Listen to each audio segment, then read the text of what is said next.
Drage dame, cenjeni gospodje, v dvorani Grandis toplo pozdravljamo gostitelja nocojšnjega večera. Z nami je Uroš Urbas, odgovorni urednik Dela. Prisrčno dobrodošlico izrekamo tudi vsem 10 nominirancem za naziv Delova podjetniška zvezda 2019.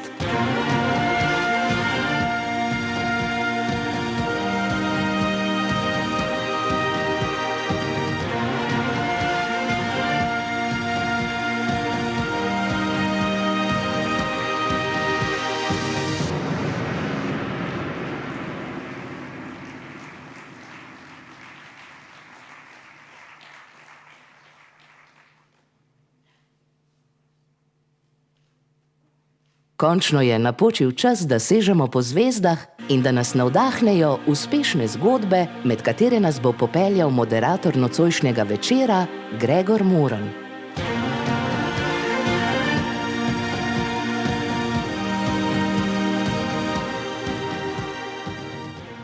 Dober večer, spoštovani magister Dejan Židan, predsednik Državnega zbora Republike Slovenije. Spoštovana gospa Eva Štravs-Podlogar, državna sekretarka Ministrstva za gospodarski razvoj in tehnologijo Republike Slovenije. Spoštovani diplomatski zbor in drugi visoki predstavniki Republike Slovenije. Spoštovani gosti, spoštovani nominiranci, drage dame in cenjeni gospodje. Večer, ki je pred nami, je večer, ki bo postregel s prihodnostjo. Saj so letošnja rdeča nit projekta poslovni modeli prihodnosti, torej strategije, ki jih podjetja uporabljajo za ohranjanje in utrjevanje svojega položaja na trgu. Nocoj bomo torej dobili Delovo podjetniško zvezdo 2019. Lani je ta naziv prejelo podjetje Polycom iz Škofje Loke, leta 2017 pa trboveljsko podjetje Dewesoft. A več o samih nominirancih nocoj v nadaljevanju. Najprej tule na oder vabim Uroša Urbasa, odgovornega urednika Dela, da otvori nocojšnji večer. Gospod Urbas, oder je vaš.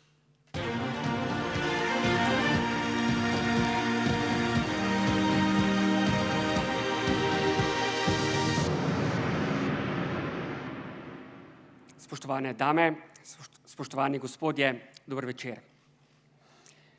V slovarju slovenskega knjižnega jezika je podjetništvo razloženo zelo skopo. Morda bi temu celo lahko rekel skopuško. Nekoliko bolj naklonjena podjetništvu je etimološka razlaga izvora besede, ki nas popelje k nemški besedi unternehmen, kar pomeni lotiti se česa, storiti.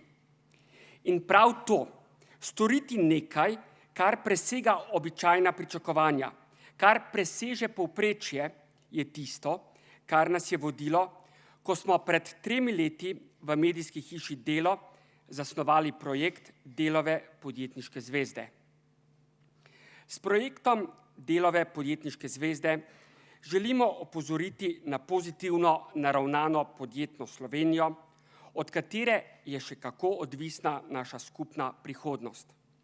Slovenijo, ki želi, ki zna in ki zmore proizvesti uspešne zgodbe. Uspešne za podjetja, uspešne za zaposlene, uspešne za širšo družbo. Novinarji Dela svoje poslanstvo vidimo v tem, da bralcem pomagamo razumeti dogodke, da jih znamo opremiti z znanjem in koristnimi informacijami. K svojemu poslanstvu štejemo tudi to, da znamo pohvaliti najboljše. Brez pomoči zvezd na nebu analitiki napovedujejo, da bo prihodnje leto težko, vsekakor težje kot letošnje. A če bi bilo lahko, bi si ga mar zapomnili? Bi se lahko izkazali, če bi bilo vse lahko? Mar ni čar zvezd ravno v tem, da sijajo, ko je težko? Letos se bo uspešnima slovenskima podjetjama Dewesoft in Polycom pridružila nova zvezda, ki jo je med 10 nominiranci podjetij izbrala strokovna žirija, svojega zmagovalca pa so izbrali tudi bralci Dela. Tako nominirancem kot zmagovalcem iskreno čestitam in vas obenem že vabim k spremljanju zvezd, ki bodo zasijale in sijale prihodnje leto. Hvala in berite Delo.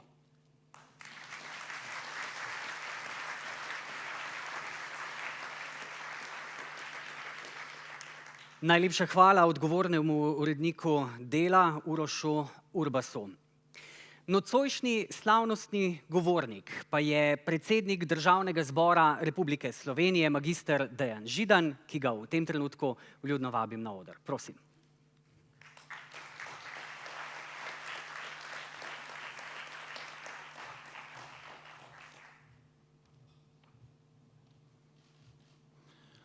Spoštovane gospe, spoštovani gospodje, kar z zanimanjem sem sprejel vabilo, da sem danes nekaj časa z vami. Z zanimanjem zato, ker sem imel v svojem življenju, čeprav sem naravoslovne izobrazbe, tudi nekaj let možnost, da delam v gospodarstvu, tudi na vodilnem delovnem mestu. In če kdaj sem se takrat naučil nečesar, kar bi si želel, da bi vsakdo, ki dela tako kot jaz trenutno v politiki, vedel in razumel. In to je, da moraš prvo nekaj narediti, ustvariti, da lahko deliš. To je v bistvu stara resnica, ki nam mora biti vedno pred očmi. Ko sem se pripravljal na današnje srečanje z vami, sem nekoliko pogledal tudi zgodovino podjetništva. Recimo v glavi mi je ostal podatek, da je podjetništvo in podjetnik prvič omenjeno daljnega leta 1697. Potem se začne pisati o podjetništvu, o podjetnikih, o ustvarjalnih ljudeh. Potem dodaten velik poudarek je 19. stoletje, ker se zelo jasno pove, da zaradi podjetnikov inovatorjev smo doživeli industrijsko revolucijo in potem se zgodovina nadaljuje in pride do današnjih časov. Prosil sem gospo Sonjo Šmuc, če slučajno tu nekje med nami, Sonja, te lepo pozdravljam, da mi pošlje preko svoje gospodarske zbornice najnovejše podatke o krvni sliki, trenutni krvni sliki slovenskega gospodarstva. Poslala je sicer več, kot sem želel, ampak kateri podatki so bili tisti, ki so mi najbolj ostali v spominu. Prvi podatek. Letos, že drugo leto, imamo veliko, še vedno veliko izvozno rast in letos pričakujemo, da bomo prišli na 43 milijard evrov izvoza blaga in storitev. To je neverjetna številka. Letos, če se predvidevanja uresničijo, bomo konec leta prišli na bruto domači proizvod v vrednosti 48 milijard evrov.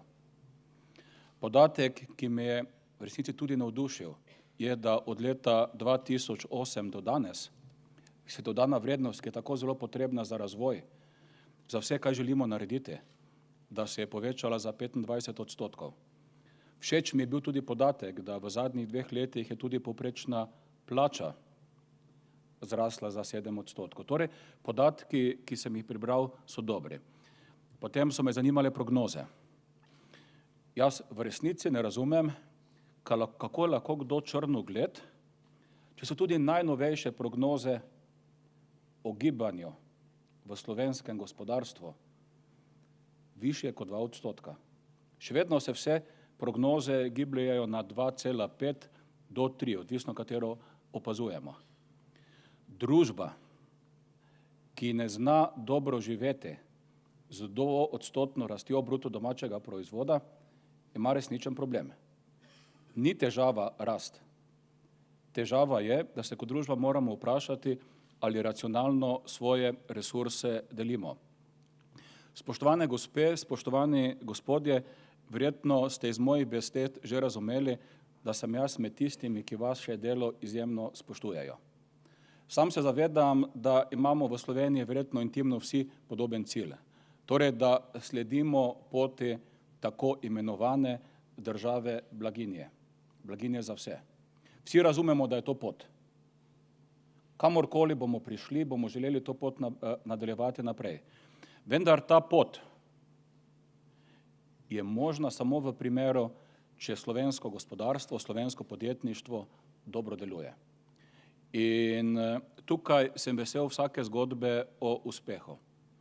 Sam sem ponosen tudi na nekatere druge stvari.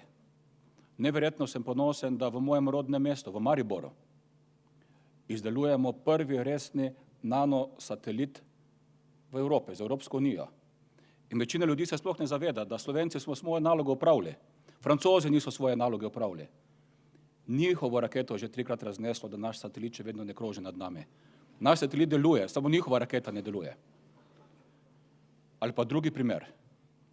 V Ljubljani imamo recimo Nacionalni inštitut za biologijo. Pa skoraj nihče ne ve, da ti ljudje tam, ti vrhunski ljudje, postajajo vodilni na področju, ki nas tako zelo kot družbo zanima. To je na področju biologije raka. In teh zgodb, na katere moramo biti neverjetno ponosni, imamo v Sloveniji mnogo. Spoštovane gospe, spoštovani gospodje, danes, ko odpremo časopis Delo, spletno stran časopisa Delo, tudi kakšne druge spletne strani, vodstvo Dela, prosim, tega lepo ne zamerite, družba mora biti pluralna, vidimo, da v resnici zelo mnogo piše o podnebno-okoljski krizi. To opazimo tudi sami.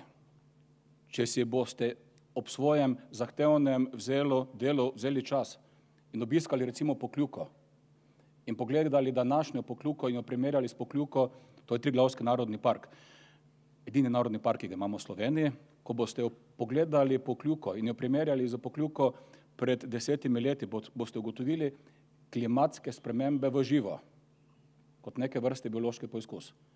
Torej, mi smo sredi okoljsko-podnebne krize. Takoj razložim, zakaj to povem. Seveda, kakor pri vsaki krizi so možni 3 odzivi. En odziv, prvi odziv, ki je najbolj pogost, pa povsem napačen je, da jo zanikaš. Nič nam ne pomaga, če se raztopi pol Antarktike in rečemo, ni krize. Pol Antarktike se je raztopilo. Nič nam ne pomaga, če govorimo, da ni krize, pa ugotovimo, da v Slovenskem morju ni več rib. So samo še rebrače. Torej, če pošteno opazujemo okolje okrog sebe, ugotovimo, da kriza je. Torej, napačni odgovor, da krize ni. Drugi možen odgovor je, ja, kriza je in se ustrašimo in otrpnemo. Povsem enako napačen, kakor prvi odgovor. Obstaja pa še tretji odgovor. Pogledamo, kaj se dogaja, poskušamo poiskati vzroke, načine, kaj narediti, da se prilagodimo, kakšno stvar tudi preprečimo in začnemo krizo upravljati. Zakaj vam to govorim? Zato, ker danes to, kar govorimo, nekatere države že delajo. Sprejemajo izjemno ambiciozne, temu rečejo, klimatske pakete. Ali pogledamo Finsko. Poglejte primer Nemčije. Nemška vlada je sprejela klimatski paket, ki je vreden 50 milijard in ima potencial, da v parlamentu ne bo sprejet. Zakaj? Ker je premalo ambiciozen. Pravijo ljudje, da mora imeti vsaj 100 milijard. Tudi mi bomo zelo hitro prišli tako daleč in tukaj nastane prostor za zmagovalce. Kaj je potrebno narediti, da med drugim prestrukturiramo tudi del gospodarstva, del energetike, tudi kmetijstva, če hočete. In tudi tukaj sem ponosen, da smo na nekaterih področjih Slovenci med vodilnimi. Mi smo tisti, ki začenjamo zelo pospešeno razvijati tako imenovana pametna prenosna omrežja. Mi smo tisti, ki delamo velike korake naprej pri akumuliranju energije, ki je v nekem trenutku višek. In jaz povsem verjamem, da izjemno veliki poslovni izzivi bodo v prihodnje na področju okoljsko-podnebnih sprememb. In jaz si res želim, spoštovane gospe, spoštovani gospodje, ampak res si želim, da bi Slovenci bili na tem področju prvi. Želim vam prijeten dan, želim vam, da ste tako uspešni, kakor ste bili zadnja leta tudi v prihodnje. Nič se bati, država bo svoj del že znala pobrati. Lepo se imejte.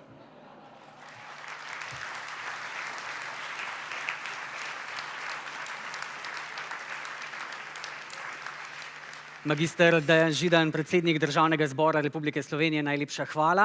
Zdaj pa na oder vabim gospo Evo Štravs Podlogar, državno sekretarko Ministrstva za gospodarski razvoj in tehnologijo Republike Slovenije. Dobrodošli in dober večer.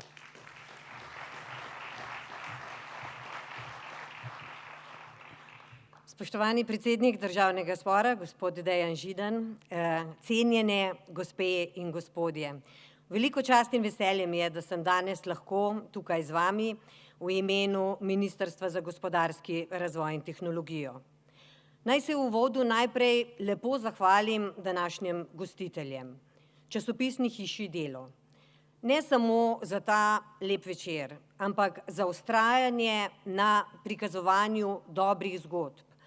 Za vztrajanje na tem, da nam skoraj pol leta lepšajo konce tedna, četrtke, ko pride nova informacija o podjetniški zvezdi in nato tudi v svetu kapitala.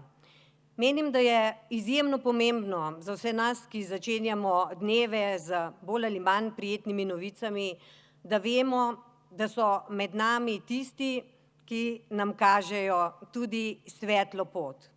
Zato izjemna zahvala in dobrodošlica seveda vsem nominirancem, Delovim podjetniškim zvezdam, nominirani za ta prestižni naslov.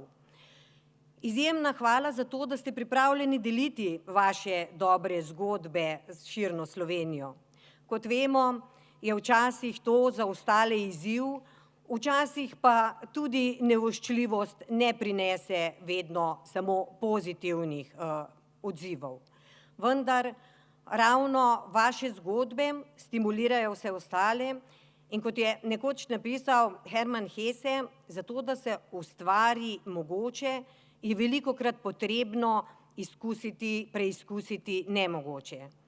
Ne delam si utvar, da ste na svoji podjetniški poti velikokrat bili na meji nemogočega, tako svojih osebnih izzivov, svojih sodelavcev, družin in seveda tudi širšega okolja.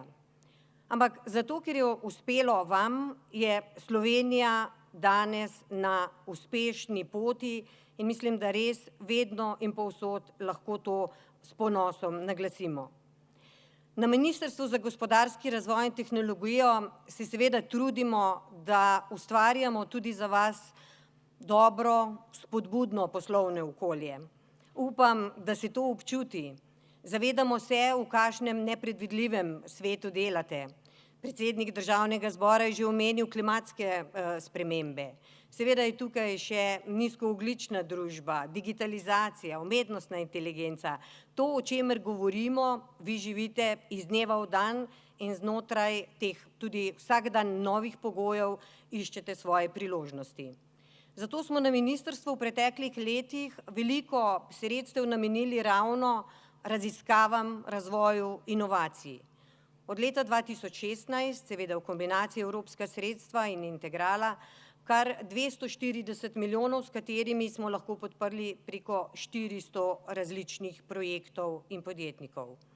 Upam, da bomo skupaj na tej poti tudi v prihodnje in da bodo pretekle, sedanje in bodoče podjetniške zvezde tlakovale, lahko rečem tisto pravo rimsko cesto, da bomo še naprej v Sloveniji uspešni in skupaj gradili zgodbo o uspehu. Hvala lepa, iskrene čestitke vsem za to prvo vrsto, za nominacijo za podjetniške zvezde. Hvala.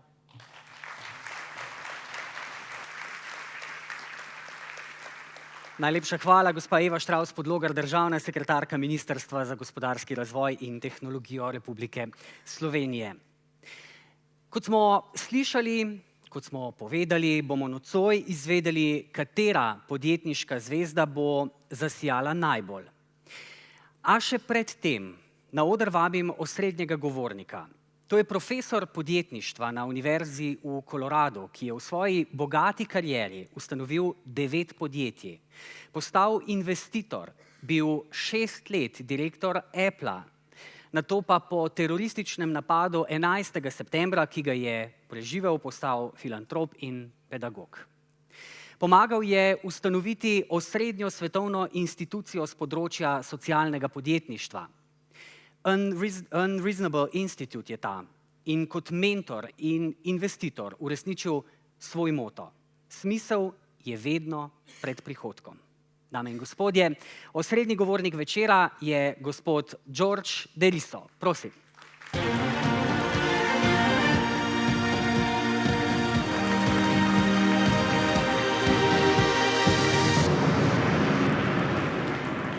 Thank you.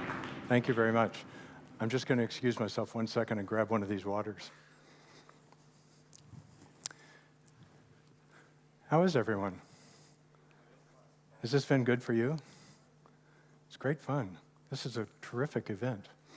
I'm honored to be here. I'm deeply honored to be here. This is really, really special. And I just want to thank all of you for being here as well. And you know, it's not often that you get to rub elbows with the business elite of Slovenia, and so I'm greatly honored to be able to do that, and also to help you to welcome the business stars of the future into your ranks. I'd like to tell you a bit about myself and my story.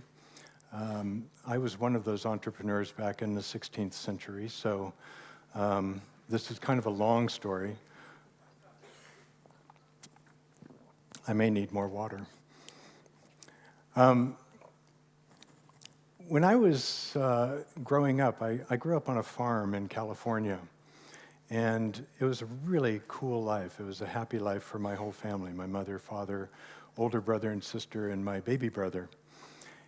We fed the animals and played and had just a wonderful, idyllic life, kind of like you'd find in the Pannonian Plains out in Slovenia. And that was terribly disrupted when I turned 8 years old. My parents divorced, and my entire world changed.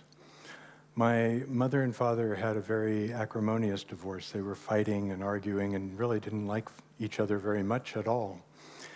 And they ended up splitting up, and my mother took all 4 of us children and moved away to a place about 5 hours away from where my father lived. And after we settled in, she began telling us how awful my father was. She told us he was a criminal and he was in prison and he didn't like us, he didn't care for us anymore. And he really, really wanted us to just starve and have a terrible life. And that seemed reasonable because she often had to work 2 or 3 jobs at a time. And we never saw my father. She wouldn't let us see him, and she wouldn't let him see us at all. I tell you this because I spent the next several years of my life in absolute poverty. We often had only 1 meal a day, and we didn't have access to good health care or good clothing or anything like that. We envied our schoolmates because of all the great things they had and we didn't.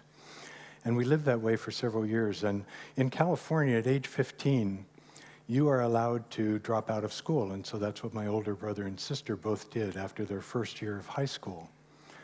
And when I turned 15, I was contemplating doing that as well. And that summer, I got my very first job. And I was working in a butcher shop. I was preparing and selling meat. And I thought this was pretty cool. I was getting a paycheck, and why do I need school anyway? And then one day, some man walked in and asked for me, and I recognized my father right away, even though it had been 7 years since I've seen him. And he asked me if I'd spend time talking to him on my lunch break, which I did. I had a lot of questions, as you might imagine. I wondered, where was he? Why wouldn't he support us? Why wouldn't he send money and help? Why did we have to starve? Why did my brother and sister drop out of school? And he wanted to answer those questions, but he also wanted to spend a little time with me away from my environment. And so he asked me to come to his home and spend 2 weeks and just have a little bit of a holiday, which I ended up agreeing to. And that day I drove 5 hours with my father to his home to get away from all that was surrounding me at that point. When I got there, I called my mother. She was furious, terribly angry. She demanded I come home immediately, but I was stubborn, and I told her I'm going to stay for the 2 weeks, and then I'll see what happens after that. And my father answered all my questions, and one of the questions he answered was the question about why didn't you ever send us money and help support us? And he took me into his room to answer that question, and he pulled out a shoebox and opened it up, and it was filled with checks from the bank that my mother had cashed. It turned out that he had been sending several $100s every single month since they got divorced. And that was rather eye-opening and shocking for me, my 15-year-old self. And so I called my mother at the end of those 2 weeks, and I said, I'm staying with my father. He asked me if I wanted to stay with him, but he made it conditional. I had to finish school.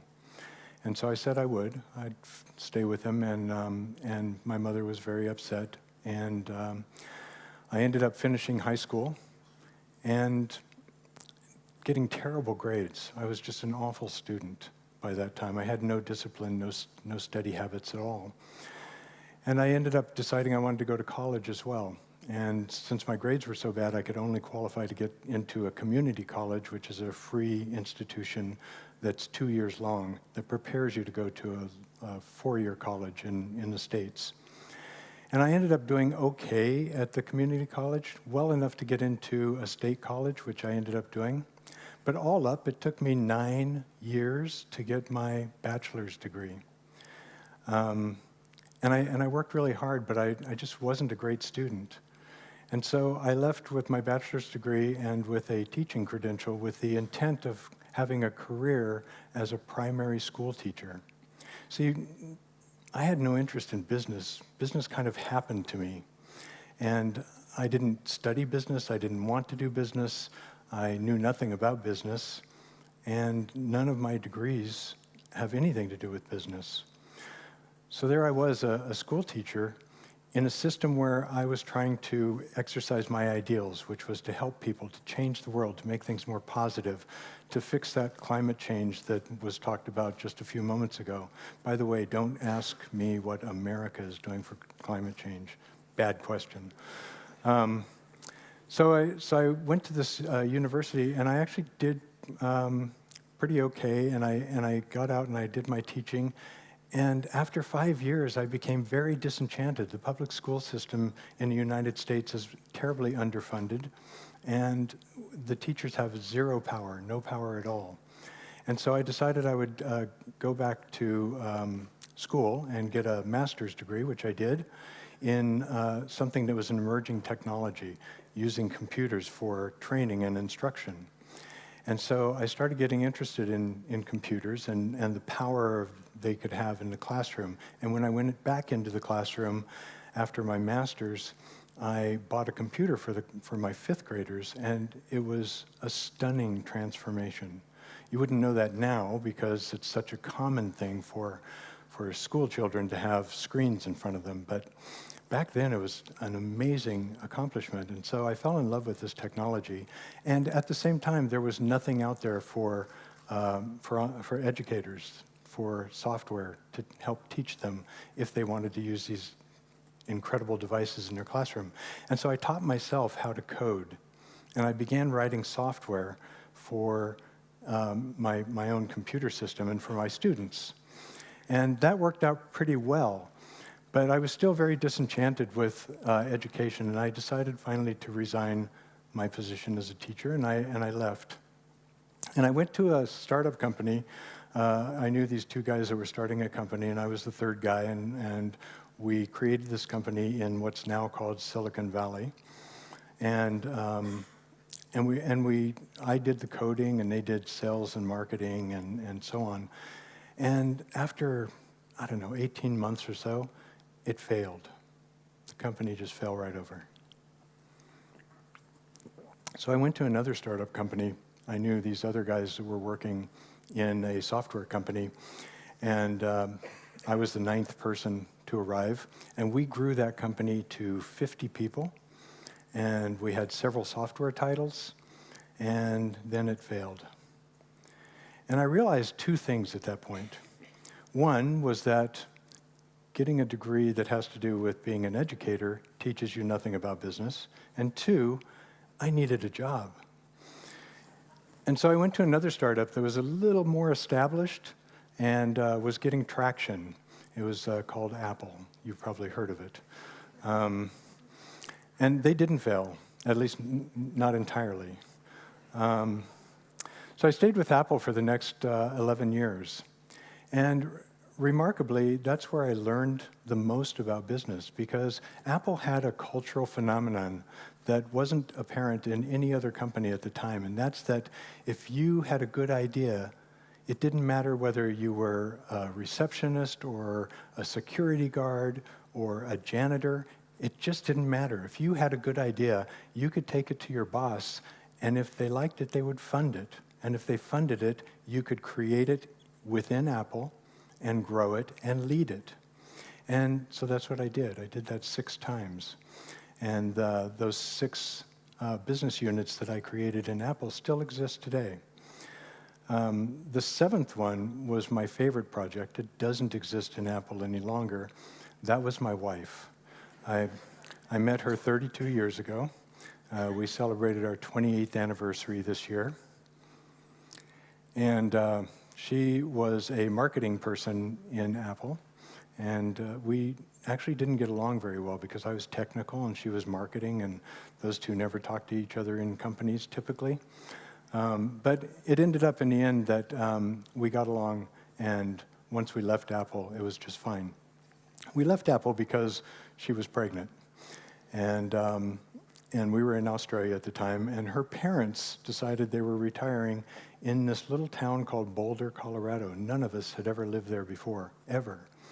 And so she looked at me one day and said, "We can't have our children this far from my parents." So in her 36th week of pregnancy, we got on an airplane. It's the last time you're allowed to fly commercially. And we headed to Boulder, and we had our first child. And a couple years later, we had our second child. We had our first child, and most of you probably have children, and maybe you've experienced this, but when our first child came, we just kept him in our bed between us, and we propped ourselves up like this, and we just looked at him and said, "Oh my God, what a miracle. This is so amazing. This is what we created." That was like version 1. It was really cool. But we were in love with it. And at some point, my wife kind of tapped me and said, "One of us needs to go to work." And I figured out that that was me. So I went to a small startup company in Denver that was a consulting and training company, and the training side of the company was losing money hand over fist. It was just bleeding red all over the balance sheet. And I went in to turn it around. And within 15 months, it was the training side was 40% of their gross revenues. And at that point, I understood that they were actually dressing up this little pig to go send it to market, and they sold it to a consulting company, the owners did, that wanted nothing to do with training, and so my whole team and I lost our jobs. I did 7 more technology startups after that. A good number of them failed. A couple of them paid my salary, broke even, did pretty okay. And a couple of them I sold for a nice profit. And I was very proud of that. One of the ones that I sold to a company called Gartner. You've probably heard of Gartner if you're in technology at all. And they made me go through a 2-year earnout. And that 2-year earnout means basically that you must stay with the company and participate in meeting all of your goals, or you don't get paid the money that they promised to pay you for your company. So I was in this 2-year earnout, and I was appointed the managing vice president of their consulting operation for the western half of the US. Excuse me. And I went to call on one of my large clients, Morgan Stanley. And I got an appointment, a sales appointment in their corporate offices, which is how I found myself waking up the morning of September 11, 2001, in Manhattan. And my appointment was scheduled for 9 a.m. in their headquarters, which occupied 20 floors above the center of Tower 2. My appointment was 9 a.m. That was just a few minutes after, or just before the second plane hit. I can tell that story because I didn't make that meeting. They had called me the night before and they said, look, our corporate offices are just really busy right now. We can't make the meeting. Would you mind going to our Midtown offices? And I got kind of stroppy with them on the phone, a little bit angry, because I'd been to their Midtown offices just 3 months before. And so I called my sales guy and I said, you take the sales call, go shake hands, pat the backs, and then come pick me up at the hotel. And we'll go to our next client, which was Lehman Brothers. Yeah, I know. But see, I have a theory about that, by the way. I don't think Lehman Brothers would have failed if they were Lehman sisters. So none of that happened, of course. I spent the day walking around, watching 2 gigantic buildings fall, watching people come up from the south to their homes in the north part of the island, covered in ashes, covered in blood, scared at every sound that I heard. That was a strange sound, somebody revving their engine or backing up a truck and having it go beep, beep, beep, beep. And in those moments, walking around, I realized that I had lost touch with the ideals that I took into teaching several years before that. I had started chasing the glitter and the gold of Silicon Valley. And that was okay, but it really was disconnected from my values. And I realized that. And so I decided in those moments, I vowed to myself that for the remainder of my life, I wanted to put making meaning ahead of making money. And I have to say that I've been extraordinarily effective at not making money ever since then. But I've also been pretty good at making meaning, and that's important to me. So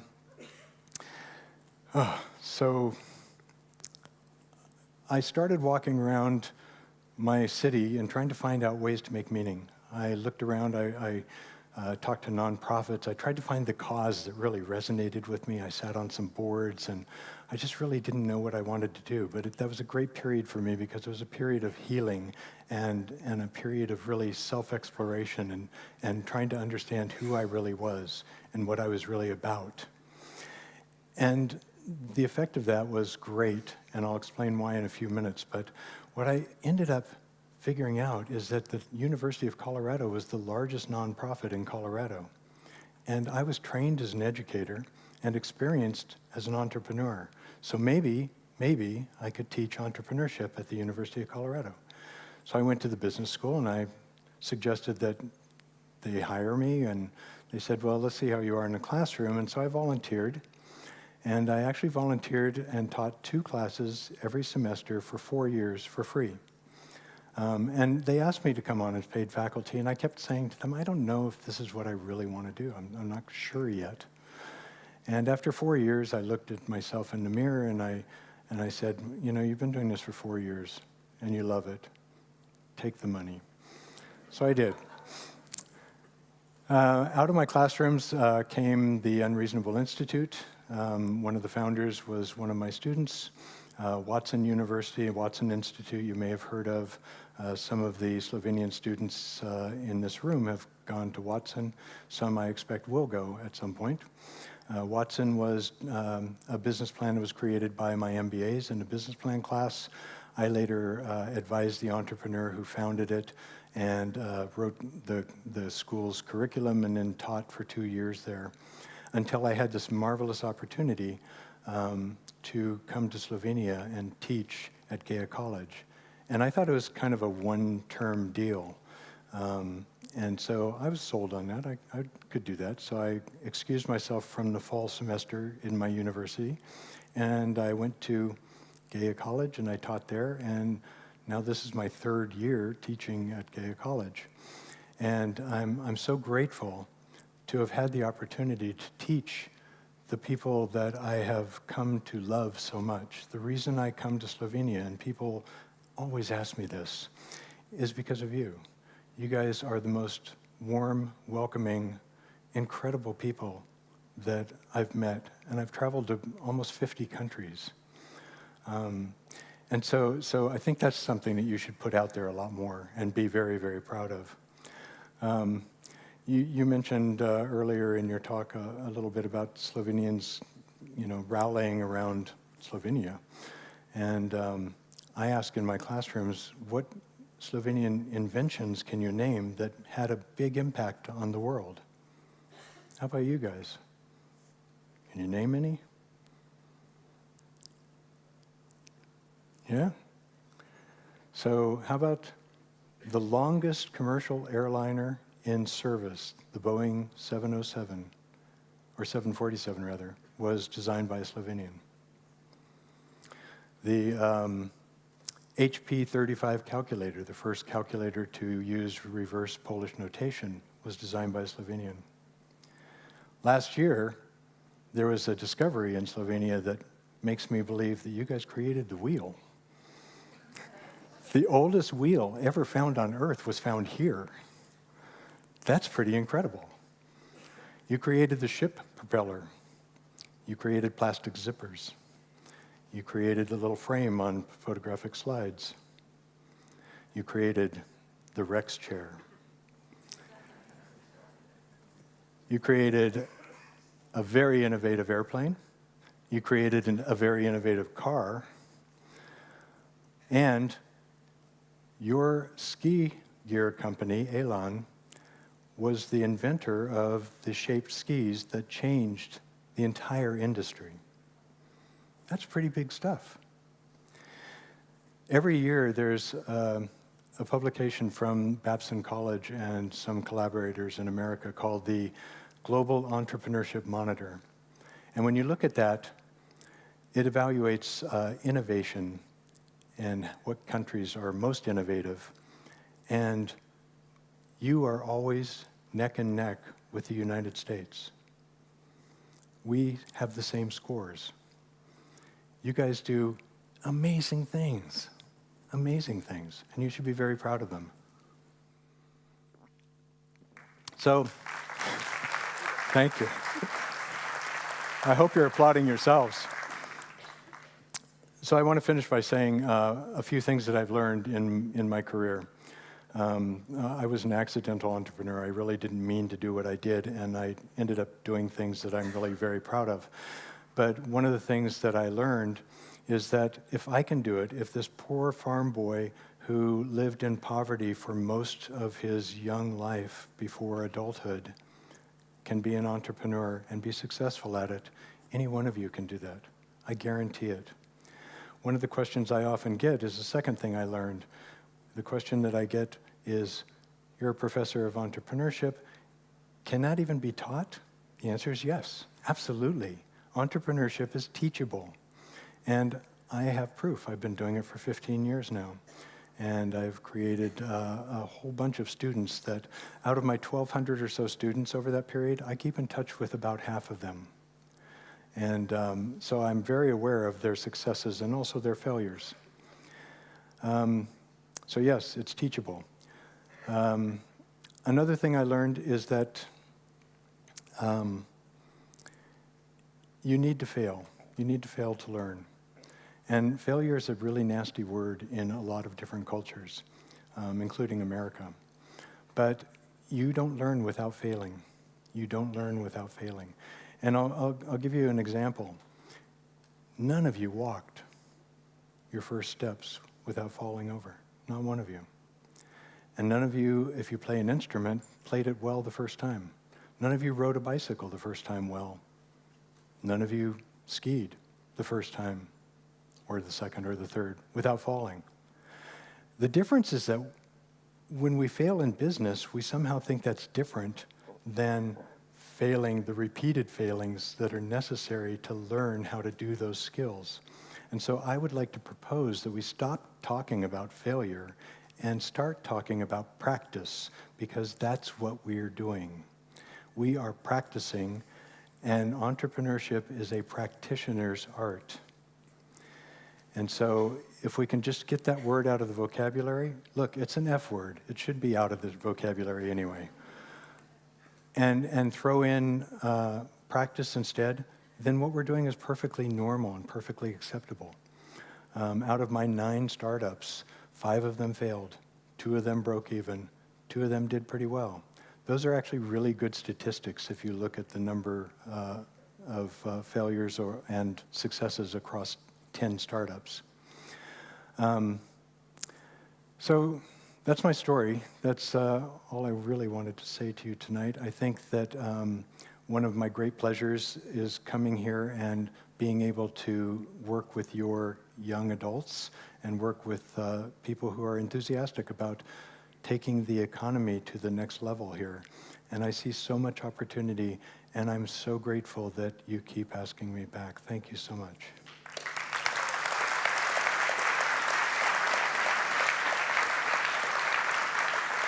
Hvala lepa. Najlepša hvala, gospod Deriso, za to navdihujočo zgodbo. Thank you very much for this inspirational story. Naših dosežkov se zavemo šele, ko nam jih nekdo drug predstavi. Se strinjate? Ampak dovolite, da v tem trenutku nadaljujemo z zgodbami o uspehu. Pravzaprav bomo govorili o 2 zgodbah. O 2 zgodbah o uspehu, ki sta se začeli v bistvu že v najstniških letih. Naša gostja je pri 15 začela izdelovati opremo za pse, zdaj pa jo poznajo v številnih državah po svetu. Medtem ko je naš gost že kot dijak gimnazije Bežigrad ustanovil Zavod za mladino. Kdo sta, nam bo zdaj razkrila Petra Kovič, odgovorna urednica Sveta Kapitala. Petra, izvoli, oder je tvoj.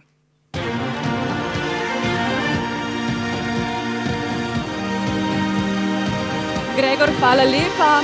Spoštovani gostje, dame in gospodje, spoštovani poslovni partnerji, dragi prijatelji, zvesti bralci, dober večer. V ponos in veselje mi je, da sem lahko spet v tako izbrani družbi, ki jo očitno privlači svetloba, optimizem, zvezde. Nocoj zvezde bdijo nad nami in nocoj zvezde sijejo med nami. V Ježkovi poetiki so zvezde kazale ladjam varno pot v pristan.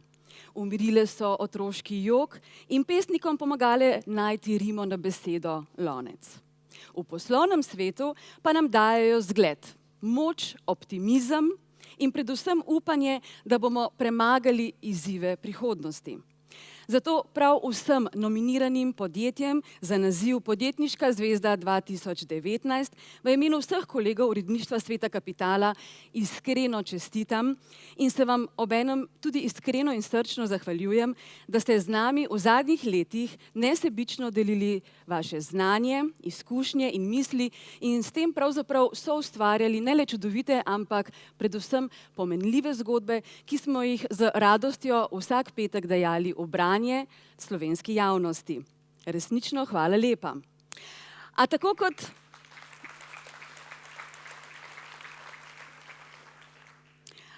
kot je na nebu, v ozvezdju, tako je tudi v življenju. Zvezde se prižigajo in ugašajo in žal je tako tudi v resničnem življenju, medijskem ali poslovnem, ampak predvsem je pomembno to, da dajemo prostor novim zvezdam, ki nam dajejo vendarle nov zalet, nov pogled, novo energijo.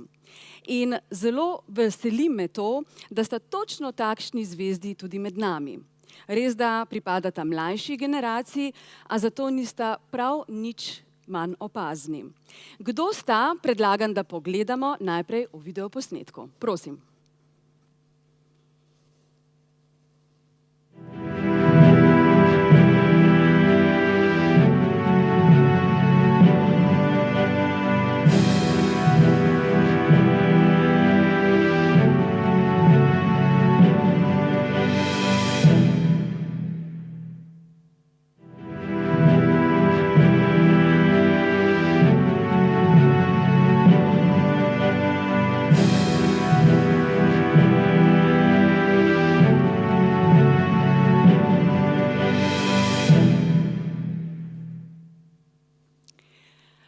Spoštovani gostje, z nami je on, ki ima v življenjepisu z velikimi črkami napisano Anything can happen, child, anything can be.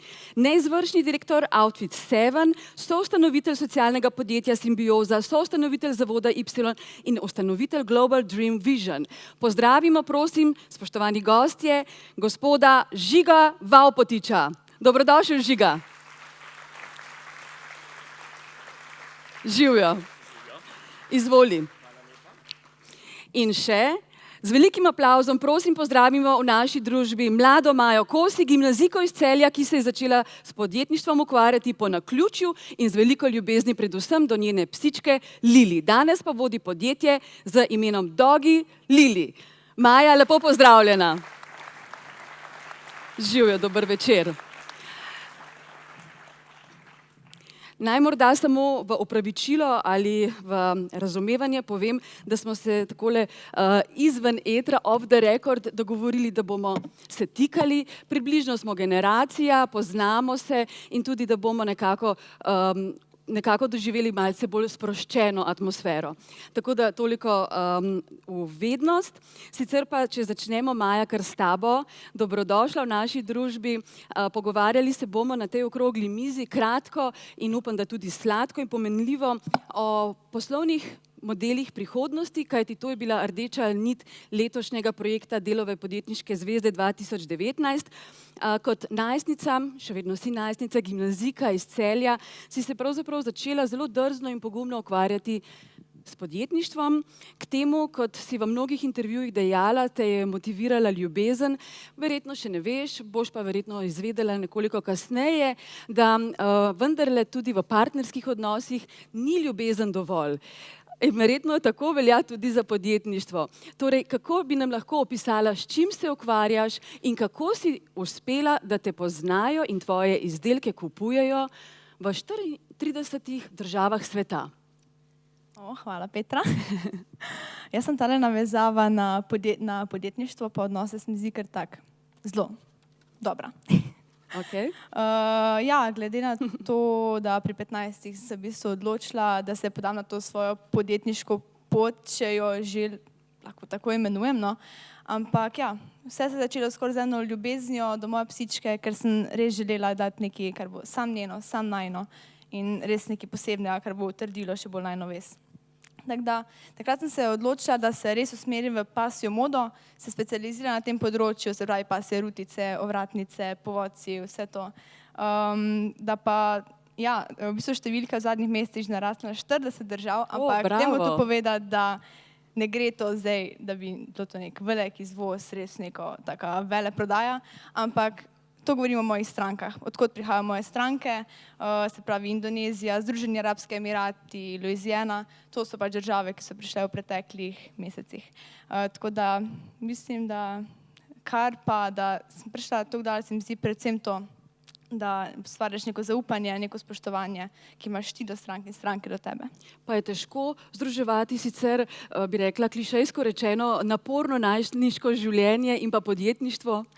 V bistvu, kak reče za najstnike, da so bolj žurerji pa to, da veliko gre časa v to. No, pri meni tak, večino mojega časa vzame šola, če že tisto, kar ni povezano z mojim projektom. Tako da včasih šola, podjetništvo je kar zabavno, no. Žiga, midva sva vseeno nekoliko starejša od Maje, pa vendarle se še uvrščava, upam, da med mlade ljudi. Pa me zanima, kaj praviš, glede na to, da imaš res impresiven življenjepis, ogromno izkušenj. Vemo, včasih je bil zelo živ slogan Na mladih svet stoji, pa bi lahko tako iz izkušnje vsakdanjega tvojega poslovnega življenja dejal, da nam recimo starejše generacije nekje odpirajo prostor, nam dajo dihati tudi v tem podjetniškem smislu. Zdaj statistika ni na najni strani, nekateri nas pri 30 mečejo od tega, nekateri pri 35, tako da jaz se žal bližam temu.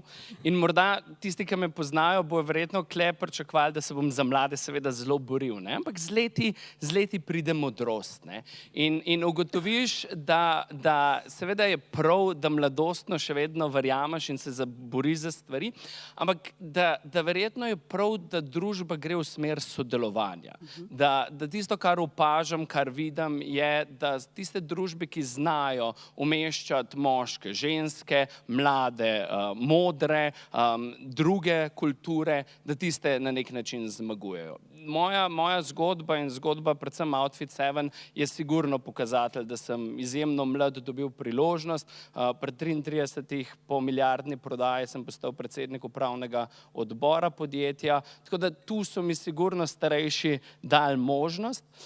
Je pa res, da tisto, kar moramo nadaljevati in kar je prav, da vztrajamo na tem, je, da te družbe ne delimo. Mi slovensko družbo, ko opazujemo, imamo občutek, da tako radi smo nekje tam med rdečimi in belimi včasih ostali, potem se javno zasebno deli in zdaj na nek način hočemo dokazati še mladi in stari.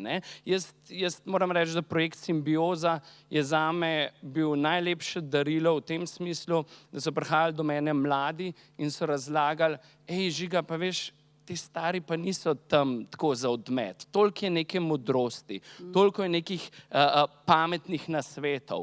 Na drugi strani so pa prišli do mene tudi starejši, pa so rekli, včasih jamramo nad temi mladimi, pa kako iz njih nič ni. Ampak če 10.000 mladih prostovoljno bilo pripravljeno učiti nas starejše novih tehnologij, potem upanje za ta narod absolutno obstaja. Veselim se tvojega optimizma in ga delim s teboj, ampak vendarle, če pogledamo samo nekaj aktualnih dogodkov v zadnjih tednih, vemo, da so se kar zvrstili po vrsti in spet razdvajali slovensko javnost. Imata vidva kot mlada, vedoželjna in človeka z širokim obzorjem morda idejo ali rešitev, kako presekati ta gordijski vozel in da bomo pravzaprav dosegli to, da ne bomo tekmovali drug z drugim, ampak da bomo v sinergiji našli najboljšo moč za to, da tekmujemo s svetom? Ja, jaz zelo nerada pač primerjam, Slovenci, Američani, to, kar me največkrat ljudje sprašujejo. Ampak, ja, včasih se mi zdi, v Sloveniji smo še vedno, gledamo res na konkurenco. Včasih premalo sodelujemo in to se mi zdi, da če bi se bolj povezali, če bi bolj delovali kot celota, ker na koncu koncev jaz vedno rečem, da se ne borimo za pač kupce, ampak da probamo njih pač dobiti, da ta zdrava konkurenca.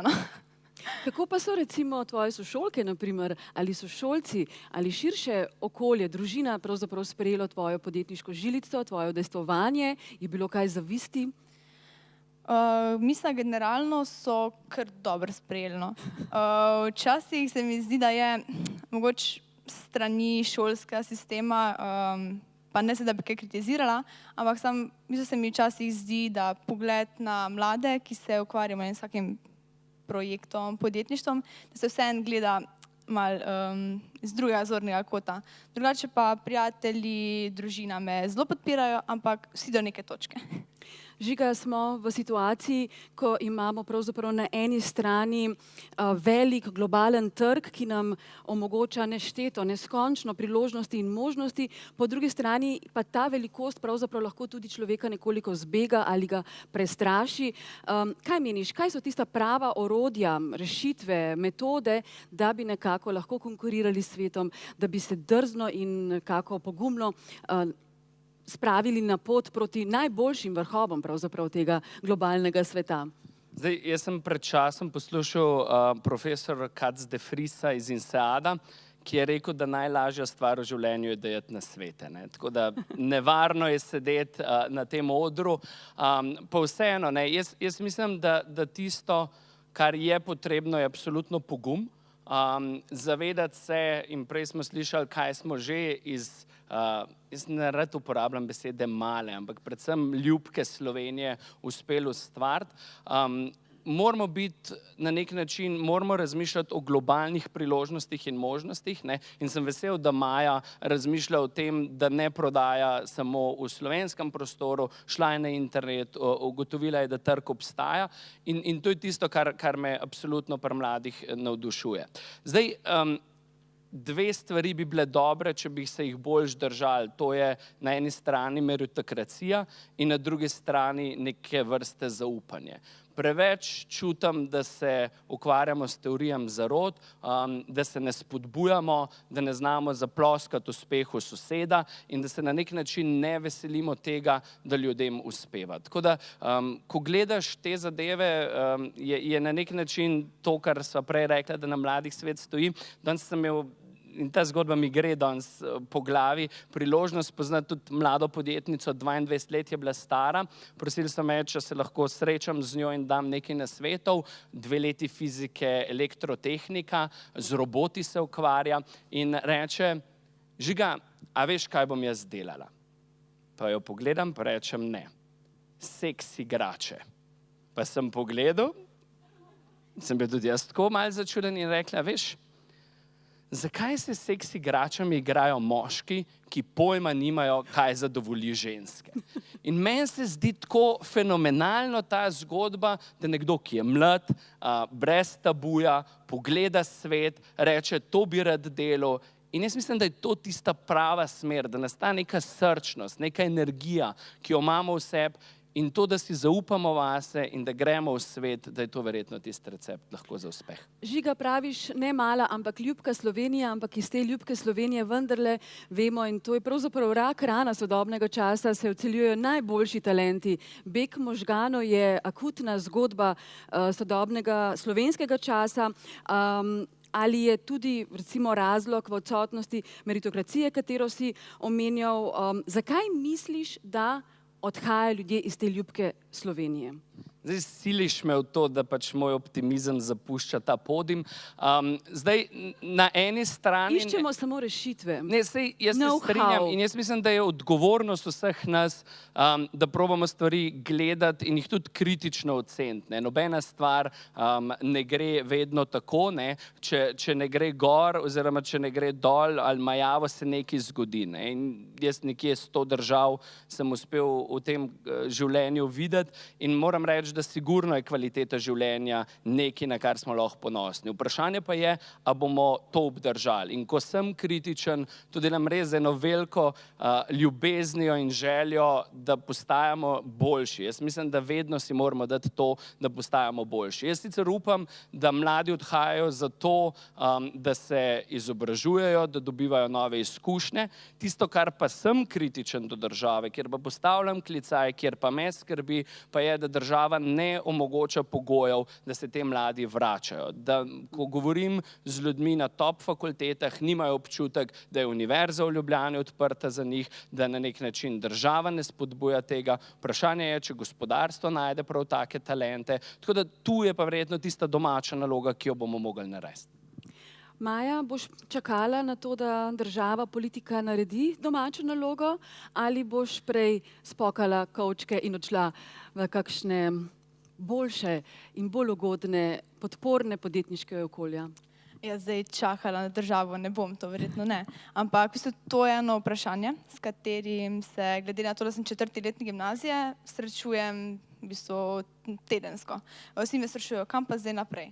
In v bistvu tu nikoli ne rečem ne tej opciji, da bi, ne vem, šla čez nekaj časa v tujino. Spravi, jaz prihajam iz Celja, spravi, moja naslednja pot bo najverjetneje naslednje leto Ljubljana. In potem pač, ko ne vem, zaključim ta svoj študij, pač tak je moj plan, pa ne vem, da bom naslednje čez 7 let v Ameriki, v Nemčiji, kjerkoli. Temu res nikoli ne rečem ne, ampak bi pa res dala rada nekaj nazaj v Sloveniji, ker tu sem dobila ogromno. Tu sem dobila veliko povezav, poznanstev, priložnosti, ki jih mogoče kje drugje ne bi. Lepo je to slišati, ne? Pogosto, ko ljudje odhajajo, slišimo res samo kritike, zelo težko pa slišimo pravzaprav to hvaležnost, ki jo tudi kronično primanjkuje vsem nam, tako v poslovnem kot v zasebnem življenju. Žiga, ti si tako pravzaprav aktiven komunikator, tako, bom rekla, celo mogoče opinion maker, oglaša se na vseh možnih družabnih omrežjih, kanalih in tako naprej, da sem na tej poti, ko sem brala vse tvoje odzive na aktualne, brezčasne težave Slovenije, pravzaprav prezrla oziroma pozabila, da že nekaj let živiš na Cipru. Kaj praviš na eno idejo, da pravzaprav zbežijo tisti od problemov, ki so slabiči? To sem dobil prej, zato ker sem rekel, da odhajam že mesilež iz optimizma. Ampak zdaj, zakaj sem jaz na Ciper šel? Samo in Iza, ki sta ustanovila Outfit 7, živela na Cipru in imela podjetje tam, sta mi pač dala eno izjemno priložnost, za katero sem jim tudi jaz iskreno hvaležen. In pač to je na nek način bila posledica tega, da sem odšel. Na drugi strani, ko odidem in ko gledaš na nek način potem Slovenijo iz enega drugega zornega kota, gotovo dobiš en drug pogled. In zato še bolj čutim na nek način odgovornost, da na tak in drugačen način vračam temu. Zdaj, a veš, lahko grem na psihoanalizo, se usedem na kavč in probam razumeti, a je ta beg tista stvar. Po drugi strani pa sedim danes tu, ker ste me povabili in nisem na Cipru. Meni se zdi prav, da krožimo, da spoznavamo svet. Jaz moram reči, da ko me mladi sprašujejo, kakšen nasvet jim lahko dam, vedno povem, da dve zadev mi v življenju res ni žal. Denarja, ki sem ga investiral v izobraževanje, učenje jezikov in na drugi strani potovanje. Jaz mislim, da to širi obzorja, to daje neke nove poglede, neke nove izzive in seveda potem, ko opazuješ svet, ko vidiš, kako svet deluje, probaš neke dobre prakse pripeljati sem, probaš na nek način zračati ta prostor s svojimi povezavami, ki jih imaš po svetu in na nek način s ponosom poveš, da si iz Slovenije in kako imenitno državo imamo. Maja Kosi in Žiga Vavpotič, imam samo še dve vprašanji, ki sta vezani na prihodnost. Namreč, kot veste, tudi največji frajerji tega sveta, največjih globalnih korporacij pravzaprav že koncept družbene odgovornosti pojmujejo na povsem drugačen način, celo družbeno odgovornost vežejo na vrednost svojih delnic, kar je drzno, nekoliko nekonvencionalno za recimo dosedanje razumevanje, pa vendarle kako vidva razumeta ta koncept, v katere smeri se bo koncept družbene odgovornosti, kako se moramo vesti mi, mladi ljudje, da bomo družbeno odgovorni in da bomo vračali okolju. Namreč rada bi se nekako navezala na poslušanje nekega predavanja pred dnevi, namreč Branko Roglič, ustanovitelj Orbika, ki se lahko ponaša s prometom 2 milijard evrov in 8 tisoč zaposlenim, je dejal, da je podjetništvo niso jahte in avioni, ampak skrb za ljudi. Kako vidva o tem razmišljata? Maja, izvoli. Podjetništvo se mi zdi res ena taka stvar, kjer sploh na podjetnike ljudje gledajo drugače. Mislim, da imajo neko odgovornost, pa mogoče z tega vidika, da so družbenik zgled. In to, da dajemo nekaj nazaj družbi, se mi zdi res pač del podjetništva, pa mogoče tudi, če se ne ustvarjajo milijonske prihodke, že s tem, da je ena pač organizacija zgled ljudem, zgled mladim, pa ja, lahko je negativen, lahko je pozitiven, lahko se sam vidi, aha, če bomo delali tako, bomo prišli tja. In pa ja, podjetništvo, sploh ko sem med temi mladimi, poznam tudi veliko, ki se ukvarjajo s podjetništvom in se mi zdi res ta trend ustvarjanja neke lažne podobe uspeha zelo porastel. Tako da ja, podjetništvo res ni ta luksus pa to, ampak je, da se da nekaj družbi nazaj, nekaj ponudi in to. Ja, jaz sem včasih občutek, da v Sloveniji rahlo zgubljamo kompas, kdo pije in kdo plača. In jaz mislim, da ko poslušam komentarje mladih ljudi iz parlamenta, ki v življenju niso ustvarjali veliko ljudi in kritizirajo slovenske podjetnike in menedžment, je prav, da rečemo spoštovani, kapo dol. Če kdo ustvarja dodano vrednost, so to podjetniki, ki ustvarjajo nova delovna mesta, ki konec koncev generirajo davke, zato da na nek način država funkcionira.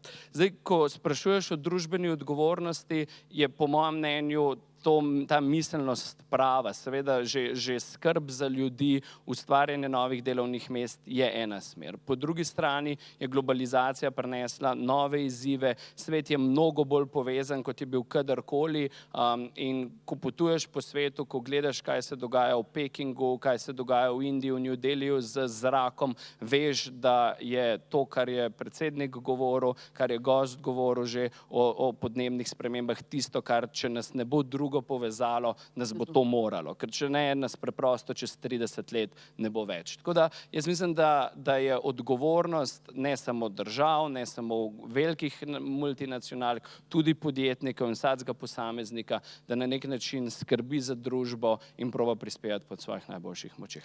Prihodnost je že tukaj, avtonomna vožnja je že skoraj da dejstvo, življenje na Luni skoraj da resničnost.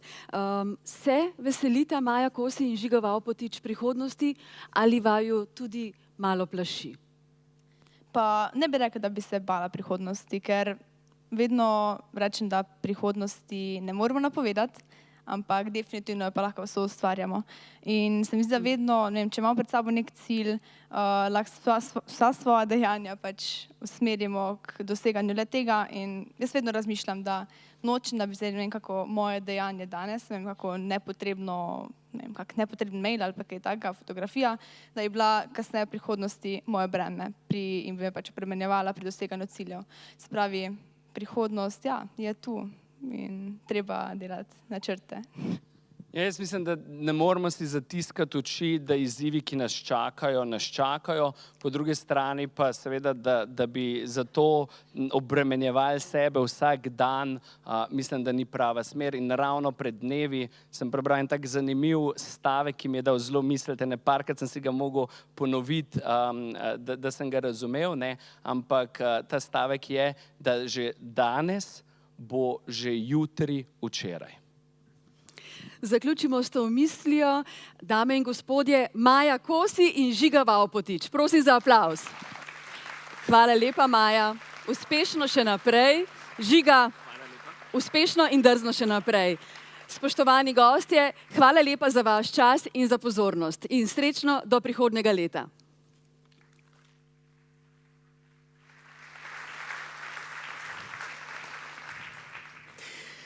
Najlepša hvala, Petra, tebi in gostoma za ta iskriv pogovor, za to iskrivo debato. Pa je prišel trenutek, ki je pred nami, najbolj slavnostni del nocojšnje prireditve. Čas je namreč, da razglasimo Delovo podjetniško zvezdo 2019. Spoznajmo nominirance.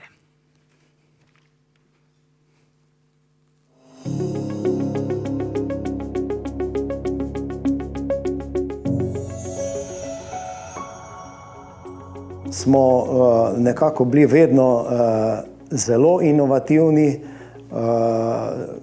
mogoče ali pa verjetno najbolj inovativni v naši branži, zato smo tudi prišli do te pozicije, ki jo imamo zdaj. Drugače je pa seveda vse te sisteme potrebno vzdrževati. Potrebno jih je nadgrajevati, upgradeati. Sistemi, ki so pač inštalirani 10 let ali več let, jih ponovadi kupec želi zamenjati za novejše. V tem vidim to prihodnost, predvsem v Sloveniji. Tudi v Srbiji imamo dobrega distributerja, tudi v Slovaškem imamo dobrega distributerja. Tako da v prihodnosti vidim precejšno rast prihodkov na teh trgih. Zelo verjetno bomo v teh 5 letih združili vsa 3 podjetja, ker prednosti, ki so v preteklosti bile zato, da smo bili ločeni, jih danes ni več. Pač poslovni svet se je spremenil in tako in zdaj je pred nas predvsem, da se združimo, zato ker imamo zelo veliko sinergičnih učinkov za trg, kot tudi interno. Skozi to bomo seveda tudi pospešili našo rast, verjamem, da bomo. Glavna prednost, to, kar mi verjamemo, da pač bo naša bodočnost, pa je seveda v znanju, ki bo zgeneriran iz te ogromne baze podatkov, v bistvu, ki jo bomo pač ustvarili v naslednjih letih, in pa algoritmov, ki bojo hitrejši in boljši, skratka od konkurence. In tukaj polagamo zelo veliko upa tudi za bodočnost. Vizija se zelo navezuje na globalne trende, ki prihajajo in ki bojo v prihodnje zelo oblikovali način našega bivanja, naše mobilnosti. Tako da naša vizija je povezana s tem, da v maksimalni možni meri prispevamo, da se bo ta tranzicija dogajala čim bolj osmišljeno, čim hitreje. In seveda tukaj v naši regiji, odkjer prihajamo, da bomo s pomočjo teh hitrejšega dogajanja tudi uspeli vplivati na dvig standarda napram ostalim, sedaj, če bomo to bolj hitreje izvedli. Želja je, da še vedno ostanemo v enem takem dobrem duhu, podjetniškem, družinskem podjetju. Kar pa se tiče razvoja samega, pa želimo na trg spraviti nekaj novih inovativnih izdelkov, predvsem pa na tem področju, kjer je blizu nas, pa da izvajamo čim boljše projekte za pripravo vode. Kar pomeni tretma vode ne samo pri analitiki in doziranju, kar je bila naša specialnost do zdaj, ampak tudi komplet priprava vode, zato da bo voda nekako čim bolj pitna in da bomo čim manj izgub imeli na vodah v prihodnosti, vsi skupaj. Jaz mislim, da bo podjetje še zraslo. Se bo fokusiralo mogoče bolj v določenih branžah, recimo v strojnem vidu, da bo to se razvilo ne samo v par produktov, ampak tudi mogoče prvi oddelek, branžo. Še kakšna lokacija bo po svetu.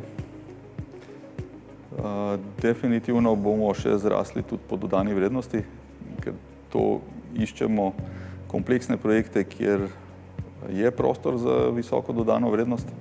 Drugače, mislim pa, da notranje se pa ne bomo veliko spremenili.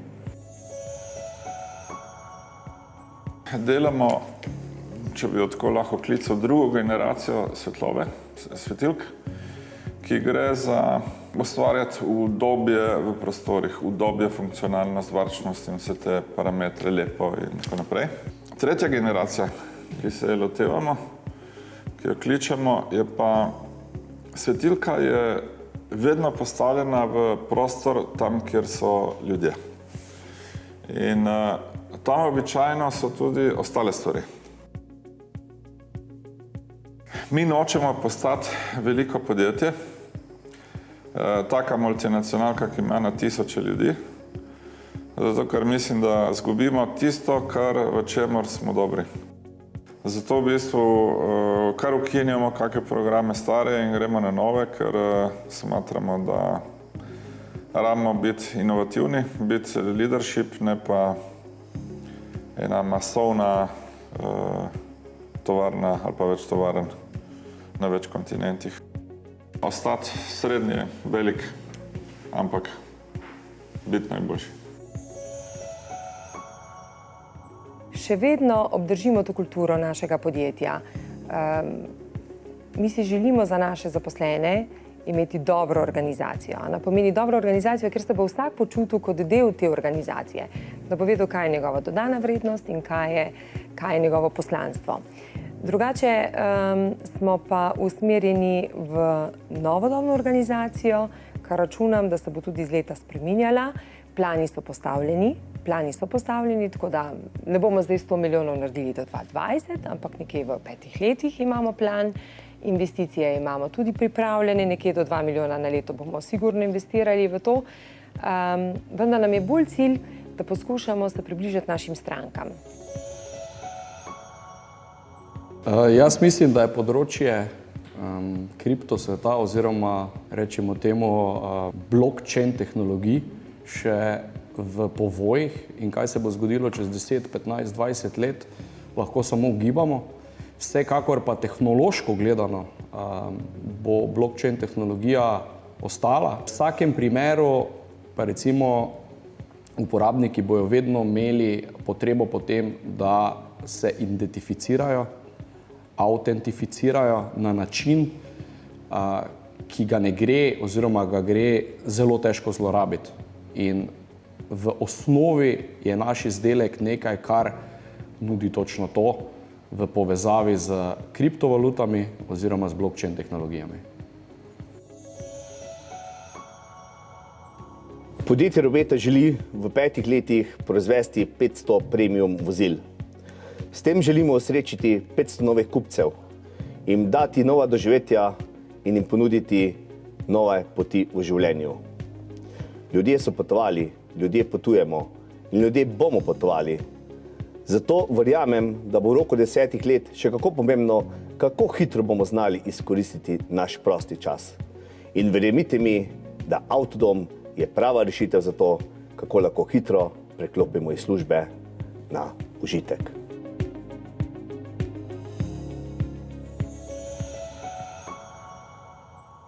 Zdaj se pa obračam vse to, kar imamo pod zadnji, se pravi ogromne teh količine podatkov, združujemo pa podatke z trga. Se pravi, mi se usmerjamo v tehnologije, ki omogočajo podjetjem zagotoviti si obstoj v digitalnem svetu. Digitalizacija podjetij ni samo uvedba softvera, ampak pomeni, da ti odpreš prihodkovne vire iz digitalnega sveta. No, in to je pa naš hit, to je naš flavor, a ne? In današnji nabor tehnologij, ki ga tle ponujemo, je mislim, da najobsežnejši na globalnem trgu, ne?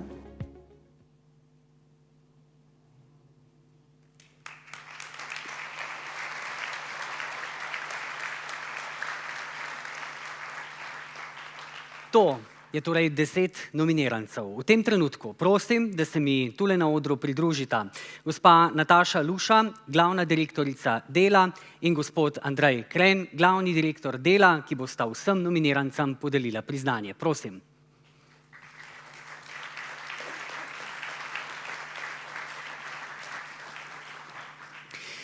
Zdaj pa vabim, da se mi na odru pridruži vseh 10 nominirancev po abecednem vrstnem redu. Pa začnimo. Adheziv.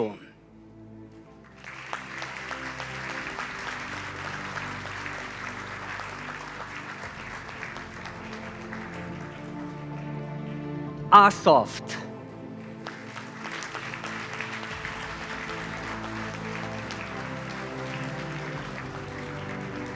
Avantkar.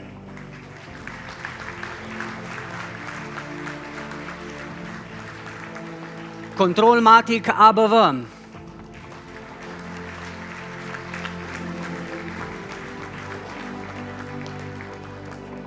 INEA.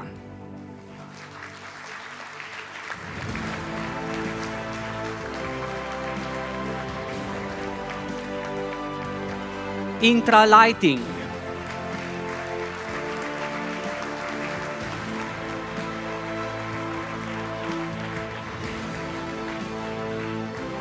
Plastika Skaza.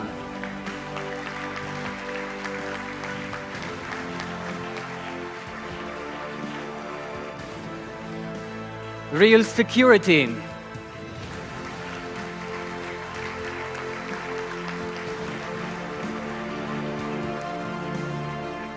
Robeta.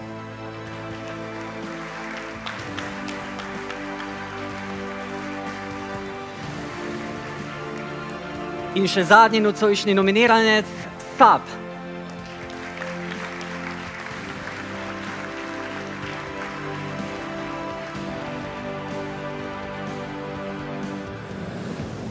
Dame in gospodje, 10 nominirancev za Delovo podjetniško zvezdo 2019. Vas kar prosim, če stopite korak ali dva bolj naprej, da vas bomo lažje ujeli v objektiv oziroma da bodo to storili naši fotografi. Vi pa medtem lahko naše nominirance seveda pospremite z velikim aplavzom.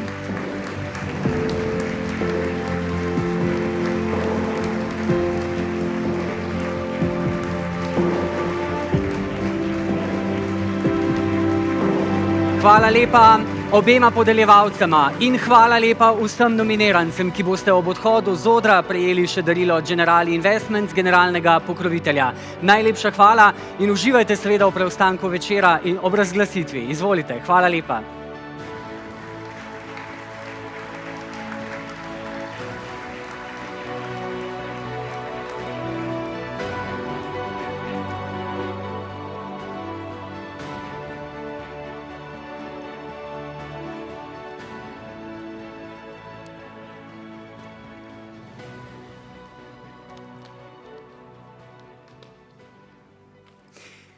Tako, pa je prišel tisti trenutek, ki sem ga že malo prej napovedal. Razglasitev zmagovalcev.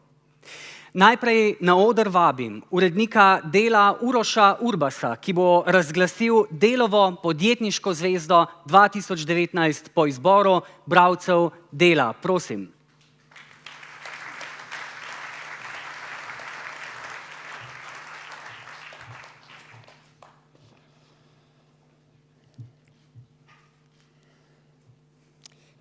Naziv Delova Podjetniška zvezda 2019 po izboru bralcev Dela prejme INEA.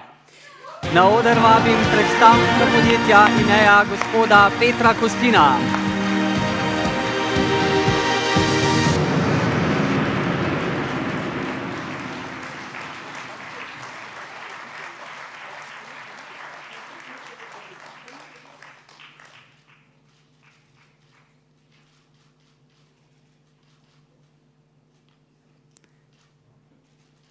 Čestitke podjetju INEA, hkrati pa seveda hvala lepa tudi gospodu Urošu Urbasu, odgovornemu uredniku Dela. Pred nami pa je še en svečani trenutek. Dobili bomo namreč častni naziv Delova podjetniška zvezda 2019 po izboru strokovne komisije.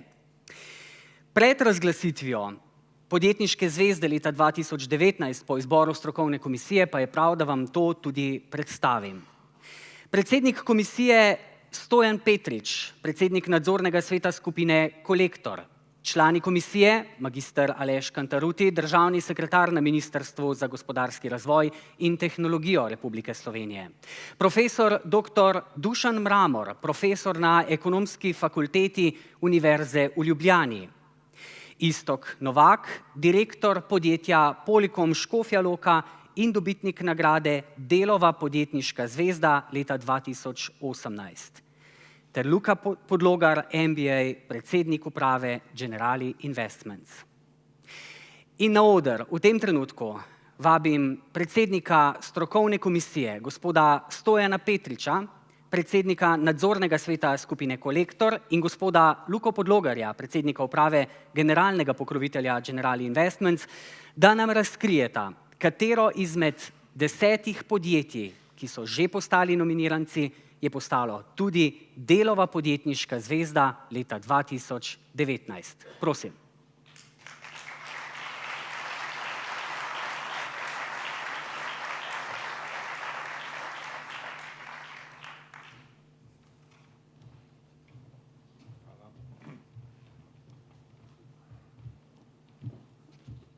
Dovolite mi, da se najprej zahvalim komisiji, ki je izbrala Delovo podjetniško zvezdo leta 2019. V imenu komisije in mojem imenu iskrene čestitke vsem nominirancem za Delovo podjetniško zvezdo leta 2019. Imeli smo kar nekaj kriterijev, v katerih smo se odločali, od finančnih, vaše vizije o prihodnosti, o trajnostnem razvoju, tudi o vašem socialnem vidiku oziroma, če hočete, tudi družbeni odgovornosti. In moram reči, da ni bilo enostavno, ker ste praktično vsi izpolnjevali dobre pogoje. Seveda, treba je izbrati enega. In tega smo tudi izbrali. Če vam povem samo en primer, ko sem pred leti vprašal diplomanta glasbene univerze v Londonu, kako uspe nekaterim, da izvajajo koncerte po svetu, je približno tako odgovoril. Mi vsi treniramo in vadimo 7 ur in več vsak dan. Vendar tisti, ki uspe, da koncertira po svetu, ima nekaj več. Ima nekaj občutka. Občutka razumevanja tistih, ki so napisali skladbo. Podobna zgodba je tudi v športu in podobno zgodbo imamo seveda tudi v gospodarstvu. In zato vam bom danes predstavil, kdo je Delova podjetniška zvezda leta 2019 in to je podjetje Intralighting d.o.o.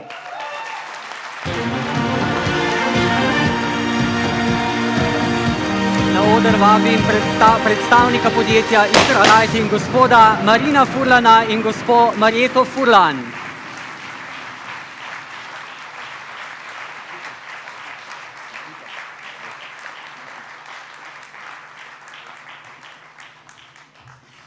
Strokovna komisija, aplavz še za gospo Marjeto.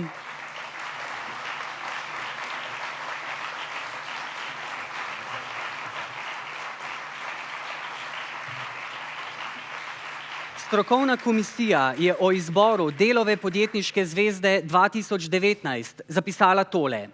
Intralighting je komisijo prepričala z odličnimi finančnimi kazalniki, uspehom na tujih trgih z lastnim izdelkom in blagovno znamko, usmerjenostjo v razvoj, dizajn in zadovoljevanje potreb kupca, trajnostno naravnanostjo, ter vizijo in ambicioznimi načrti.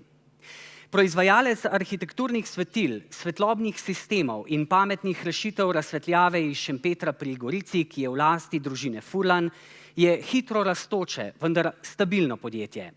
Čisti prihodki od prodaje so med letom 2015 in lani zrasli za 87% na 31 milijonov evrov, od tega 88% izvozijo v 68 držav okoli 500 kupcem. Še višja je rast denarnega toka iz poslovanja EBITDA, ki je v tem času zrasel za 1,2 milijona evrov na 4 milijone evrov, čisti dobiček pa iz dobrih 140 tisoč evrov na 3,1 milijona evrov. Podjetje je bistveno izboljšalo dodano vrednost na zaposlenega, ki tako dosega za slovensko gospodarstvo nadpovprečnih 75.139 evrov, stabilnost zagotavlja nezadolženost podjetja, saj je kazalnik neto dolga 1,49, delež dolgov v financiranju pa 28,59%. Poleg dobrih finančnih rezultatov Intralighting gradi trdne temelje za prihodnost tudi z vlaganjem okoli 11% prihodkov v raziskave in razvoj, preusmeritvijo podjetja iz produktno naravnanega v usmerjenega v uporabnika, z digitalizacijo procesov in sodelovanjem z izobraževalnimi ustanovami. Podjetje je bilo v zadnjih 4 letih dvakrat uspešno na evropskih projektih Eureka, kar kaže na usmerjenost v razvoj in mednarodno okolje. Raziskujejo in uveljavljajo neskončne možnosti, ki jih lahko dajo svetilkam.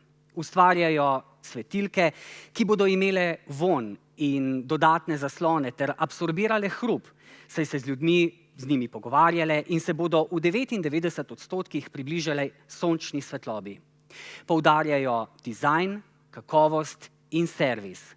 Z lastno slovensko blagovno znamko so priznani med arhitekti in vlagatelji po vsem svetu. Na zahtevnem italijanskem trgu so celo med vodilnimi 3 ponudniki.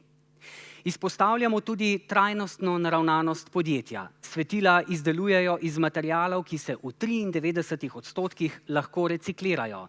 42% energije pridobijo iz lastne sončne elektrarne in nameravajo postati samopreskrbni. Njihovi novejši avtomobili so hibridi. Vse navedeno daje trdna zagotovila, da bo podjetje Intralighting uresničilo ambiciozne cilje 50 milijonov evrov prihodkov v 5 letih ter vstop na vse celine z lastnimi podjetji in proizvodnjo, ter da bo njihova zvezda sijala še naprej.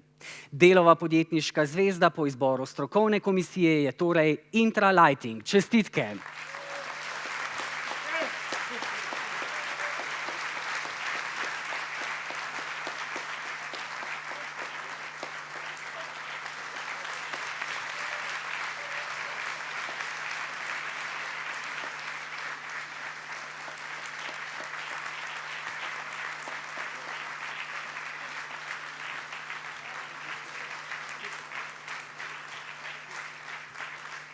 V tem trenutku se najlepše zahvaljujem podeljevalcema, predsedniku komisije, gospodu Stojanu Petriču, zmagovalce pa prosim, če ostanete še malce na odru, in pa gospodu Luki Podlogarju, predsedniku uprave Generali Investments. Torej, čestitke še enkrat podjetju Intralighting, ki vaju vabim, da stopite malce bližje na sredino odra, kajti želimo izvedeti seveda več o tej zgodbi o uspehu.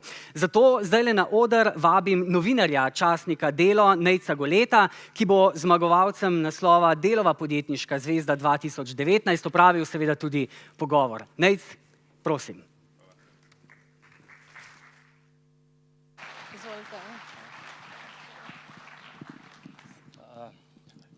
Se lahko kar usedemo.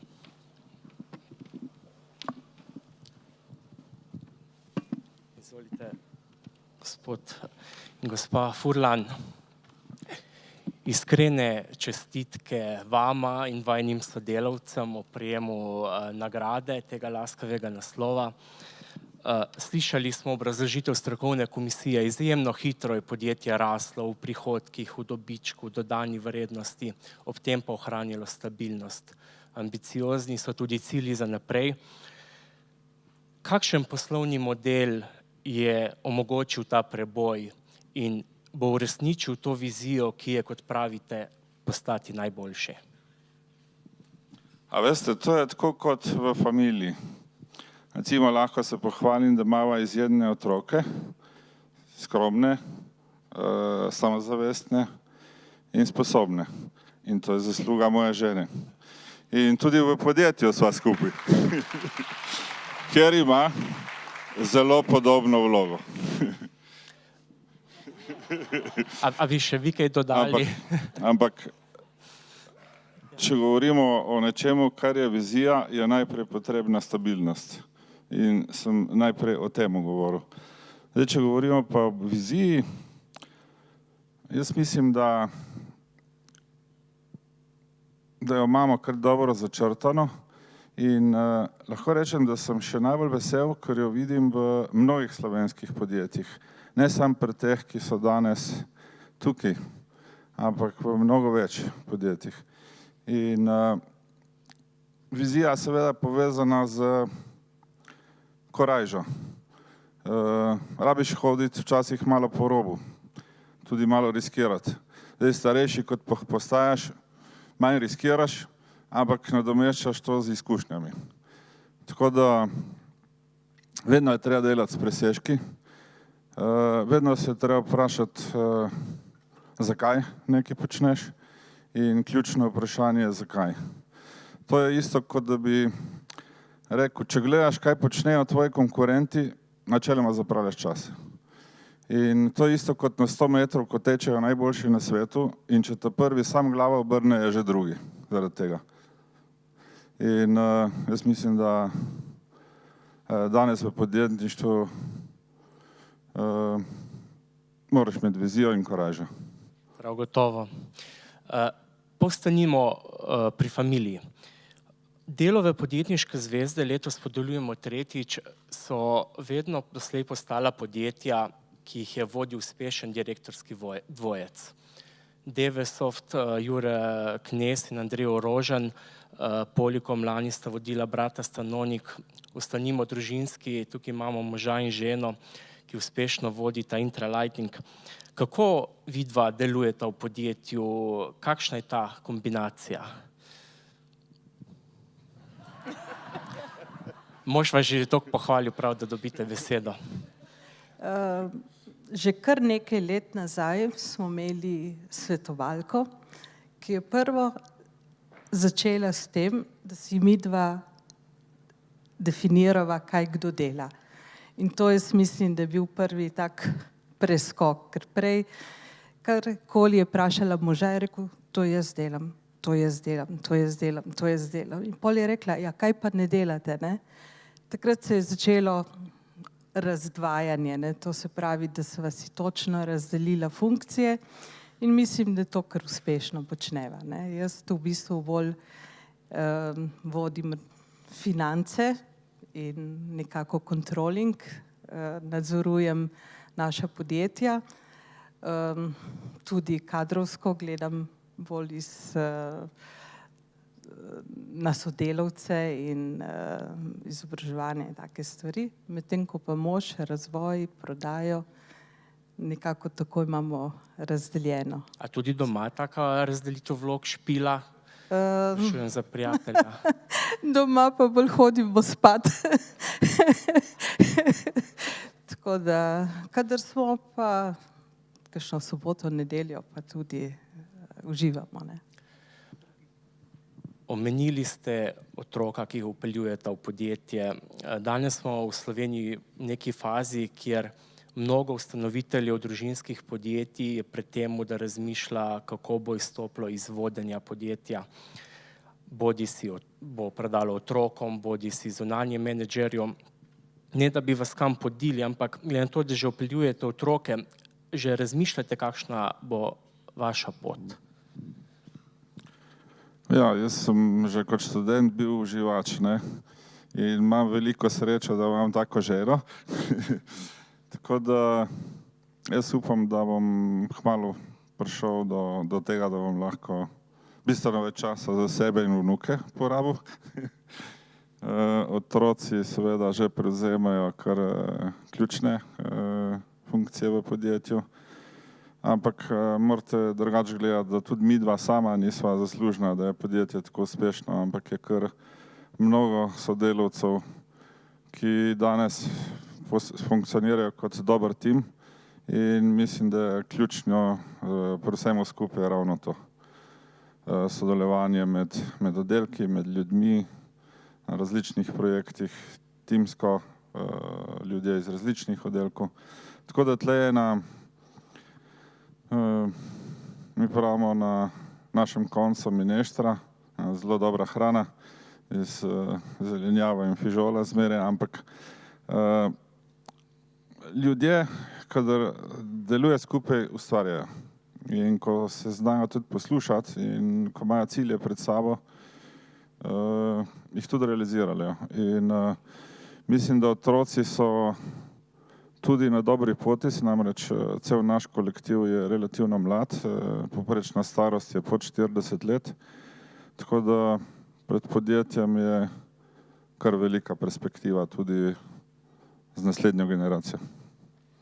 In kakšna svetila bo delala naslednja generacija? Vemo, Intralighting izdeluje svetila, svetlobne sisteme, pametne rešitve v razsvetljavi. Kakšna so ta svetila prihodnosti? Veste, vedno se je treba vprašati, zakaj bi nekaj naredil. In mogoče je najlepše štartati vedno iz prakse ali iz potrebe. In lahko vam rečem, da ena kolegica mojih let je rekla, daj naredi mi eno tako lučko, da bom jaz mlajša in lepša izgledala. To še nismo naredili. Drug primer je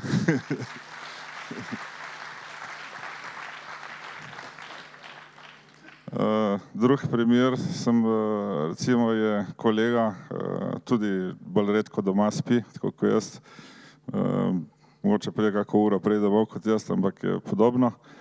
Pravi, ona je rekel, moja žena se je tako zredila, jaz sploh nimam nobenega veselja domov hoditi. In sem rekel, ma kaj te pa moti, ne? Ma je rekel, vraga, jaz mislim, malo vredno presvetlo doma, ne? Sem rekel, ja, čraf je žaranca ven, pa jo nož videl. Ma ne, je rekel, jaz bi rad kaj drugega, aha, bi rad romantiko imel. Tudi to ti lahko naštimamo, samo moramo prej ženo vprašati, kaj pri tebi narobe. Tako da v principu svetloba je nekaj, kar ljudje rabimo. Danes bi tukaj bili v temi in bi se sam slišali. Ni to edino, kar počnemo, ampak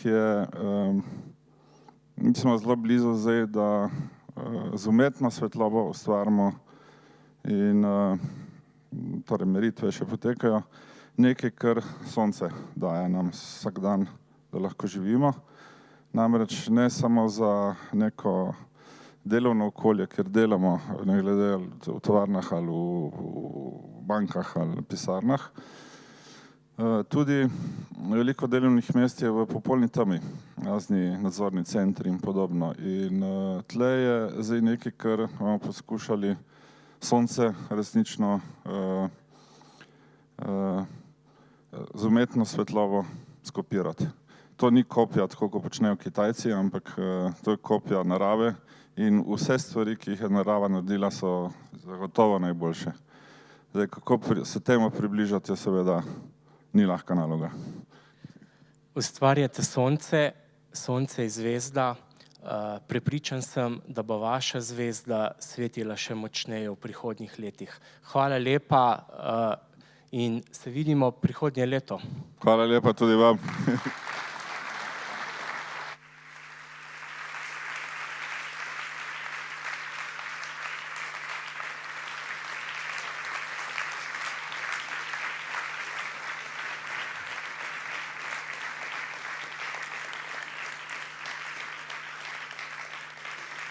Še enkrat iskrene čestitke prejemniku naziva Delova podjetniška zvezda 2019 Intralight in hvala lepa tudi Nejcu Goletu. Tako zelo pompozno skoraj zaključujemo današnji večer. Na nebu je torej zasijala še ena podjetniška zvezda. Tu v dvorani pa bo zasijala zvezda, ki smo jo letos lahko videvali v nekoliko drugačni luči kot sicer. In sicer z uradno himno odbojkarskega prvenstva je dodobra ogrela občinstvo. Nocoj bo na tale oder stopila v nekoliko drugačni vlogi. Dame in gospodje, za slavnostni zaključek prireditve bo poskrbela Eva Pavli v pripovedni spremljavi gibalca Matevža Česna. Zaplavajmo med zvezde.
Tontor que no entienda, cuenta una leyenda, e una embraguetona con cura la luna hasta el amanecer. Lorando pedía alejar el día, disposar un calé.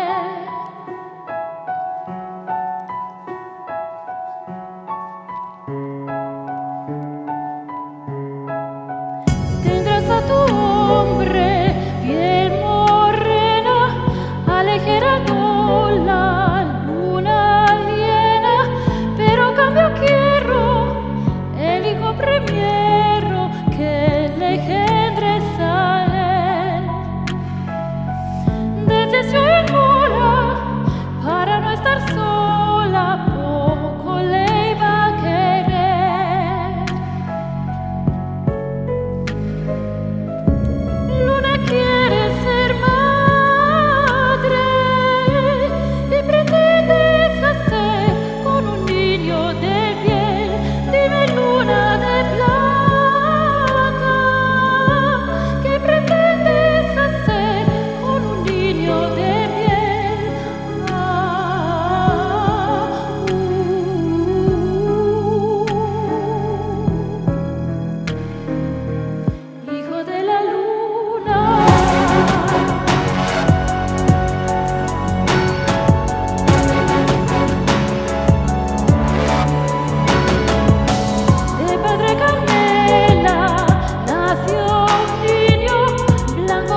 Dame in gospodje, Eva Pavli in Matevž Česen, hvala lepa za njun prispevek k temu čudovitemu večeru, ki pa se v tem trenutku zaključuje. Še enkrat iskrene čestitke vsem nominirancem in seveda zmagovalcem po izboru bralcev dela podjetju INEA in po izboru strokovne komisije podjetju Intralighting. Najlepša hvala slavnostnim gostom in govornikom ter podpornikom, ki verjamete v uspeh projekta. Še posebej hvala generalnemu pokrovitelju družbi Generali Investments. Hvala vsem vam, spoštovane dame in cenjeni gospodje. Naj se druženje in sproščen pogovor ter zabava nadaljujeta v predverju. Sicer pa ne pozabite, vabilo na izbor Delove podjetniške zvezde 2020 velja že sedaj. Hvala lepa in lep večer želim.